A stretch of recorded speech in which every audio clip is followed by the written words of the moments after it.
1969 is not just another prequel year in the Yellowstone timeline.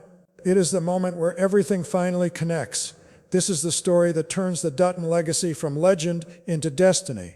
Because for the very first time, we are not watching cowboys fight for land or power. We are watching a child being shaped into John Dutton. And once you understand what happens in 1969, Yellowstone will never feel the same again. By the time we reach 1969, the Dutton family is standing at the most fragile point in its entire history, even if they don't fully realize it yet. The ranch still exists, the name still carries weight, but the world around them is changing faster than ever before.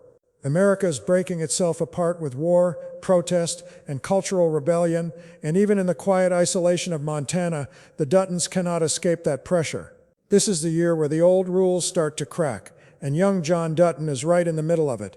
At this point, John is around 10 years old enough to understand loss, loyalty, and fear, but still young enough to be deeply shaped by the people around him. That is what makes this era so powerful. We are finally watching the foundation being laid, not for a ranch, but for a man who will one day become Yellowstone itself. This is also the year where Spencer Dutton's story quietly reaches its final chapter. Thanks to what 1923 already showed us, we know this is the year Spencer dies. That knowledge alone hangs over the entire timeline like a shadow. Every scene with him, every word of advice, every moment of connection suddenly feels heavier, because the clock is already ticking. But what makes this even more emotional is the idea that Spencer doesn't fade away in isolation. Instead, he becomes something far more important. By 1969, Spencer is no longer the wild, broken man we first met. He is older, seasoned, and carrying the weight of everything he survived. And now, with John's father likely pulled away by war, Spencer steps into a role that will define generations. He becomes the grandfather figure John later speaks about in Yellowstone.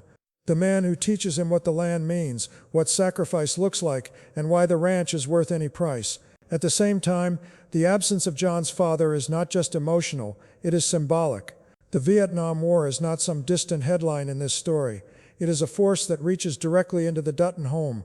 A father sent to fight a war he may never return from creates a hole in the family that cannot be filled easily.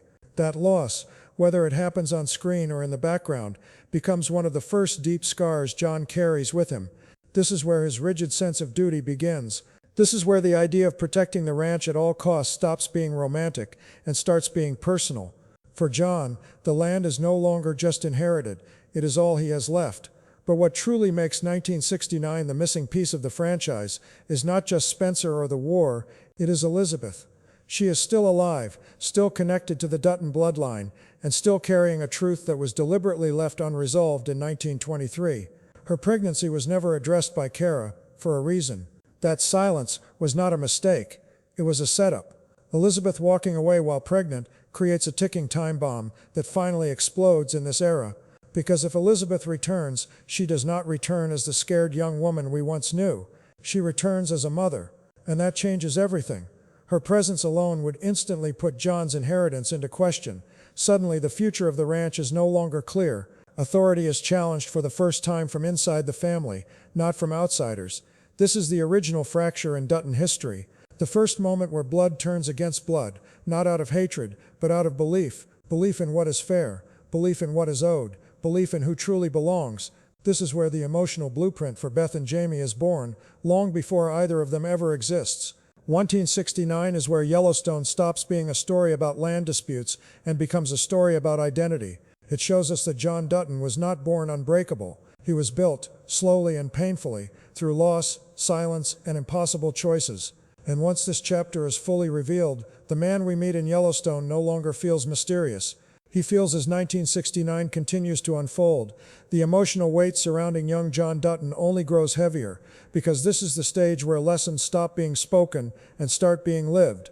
With his father absent and the future uncertain, John is forced to mature far earlier than any child should.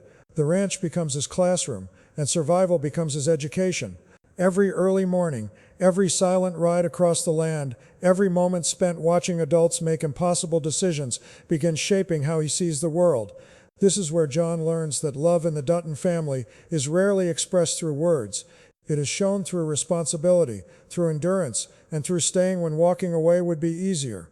These are not gentle lessons, but they are lasting ones. Spencer's role during this time becomes absolutely critical. He is no longer just a protector of the ranch, but a bridge between generations. He carries the stories of James, Jacob, and Kara, and he understands the cost of every choice that came before. When Spencer teaches John, he is not just teaching him how to ride, hunt, or work the land. He is teaching him restraint. He is teaching him why violence should always be a last resort, even though it may one day be unavoidable. This is the quiet irony of Spencer's influence. The man who once survived through brutality now tries to teach a child how to avoid it. That contradiction becomes part of John's core. He grows into a man who hates conflict, yet never runs from it. Meanwhile, the outside world continues pressing in. The late 1960s are filled with rebellion, protest, and rejection of tradition, and that tension slowly seeps into Montana. Younger ranch hands question authority. Old alliances feel less stable. The idea of legacy itself starts to feel outdated to those who don't understand what the land truly represents. For John, this clash between old values and a changing world becomes deeply confusing. He watches people walk away from responsibility, and it plants a fear inside him that never fully leaves. The fear that one day there may be no one left willing to protect what the Duttons built. This fear later becomes obsession, and that obsession defines his entire adult life. At the same time, Elizabeth's shadow continues to loom larger, even before she physically re-enters the story.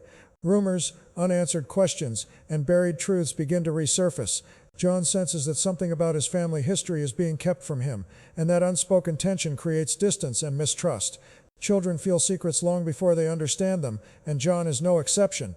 He begins to realize that loyalty within the family is complicated, and that love does not always align with fairness. This realization marks a turning point.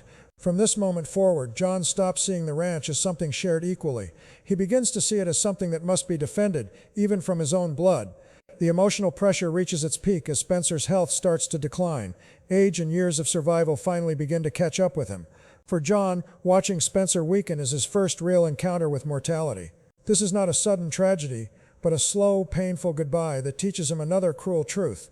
Even the strongest figures eventually disappear. The land may remain, but the people who protect it do not. This understanding hardens John in a way nothing else could. It prepares him for a future filled with loss, betrayal, and impossible sacrifice. By the end of this phase, John Dutton is no longer just a child living on a ranch. He is becoming a guardian in training. The innocence is fading, replaced by awareness, responsibility, and quiet resolve. 1969 does not rush this transformation. It lets it hurt, and that pain becomes the